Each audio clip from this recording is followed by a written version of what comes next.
Hello friends, আশা করি আপনারা ভালো আছেন আর উইথড্র নিয়ে একটু চিন্তায় আছেন। ভাবছেন উইথড্র বন্ধ হয়ে গিয়েছে, আবার ভাবছেন হয়তো কোম্পানি আর উইথড্র দেবে না। আসলে ফ্রেন্ডস, এমন কিছু না। কিছু কিছু মানুষের কারণে আজ এমন একটা অবস্থা।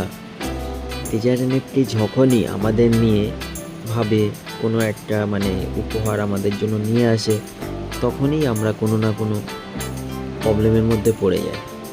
কারণ ভুলটা আমাদের। কিছু কিছু মেম্বার আছে যারা টিজার এনএফটিটাকে সম্পূর্ণ মিস ইউজ করে চলছে। অর্থাৎ কোম্পানি আমাদেরকে একটা এয়ারড্রপ দিল, সেই এয়ারড্রপটা আমাদের সুবিধার্থে দিয়েছে, কিন্তু আমরা কি করছি, সেটাকে উইথড্র নিয়ে ব্যস্ত। আমাদেরকে যে 3000 টোকেন 5000 টোকেন দুবারে দিল, সেটা আমরা স্টেক করতে পারি, আবার রিজার্ভও করতে পারি। যার $500 বা $2000 বা $1000 আছে, তাদের তো স্টেক করতে $50 লাগছিল। তো কোম্পানি থেকে এখন 4000 টোকেনে একটা স্টেক নিতে পারছি। যারা $50 দিয়ে স্টেক করেনি, তাদের জন্য তো একটা সুযোগ আসলো, তাই না? মনে করুন কারোর দুটো স্টেক আছে, একটা 1000, একটা 500 হতেই পারে। তো দুটোতে স্টেক তো করতেই পারবে সে। 5000 প্লাস 3000, 8000 দিয়েছে, অলরেডি দুটো স্টেক নিতে পারছে। তাহলে এটা আমাদের সুবিধার জন্যই হলো।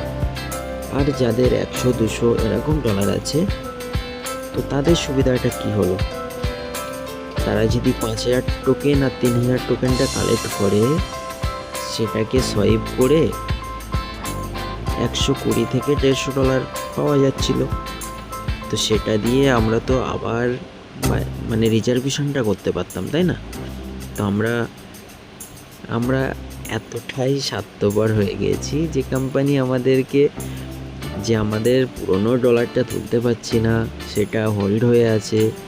তা কোম্পানি যখনই আমাদের কথা ভেবে যে আমরা যাতে কাজটা চালিয়ে যেতে পারি, তার জন্য আমাদেরকে 8000 টোকেনও দিল। আবার সেটা বাইরে রেট অনেক কম, তা সত্ত্বেও কিন্তু অ্যাপের মধ্যে ভ্যালুটা অনেকটাই বেশি দিয়েছে।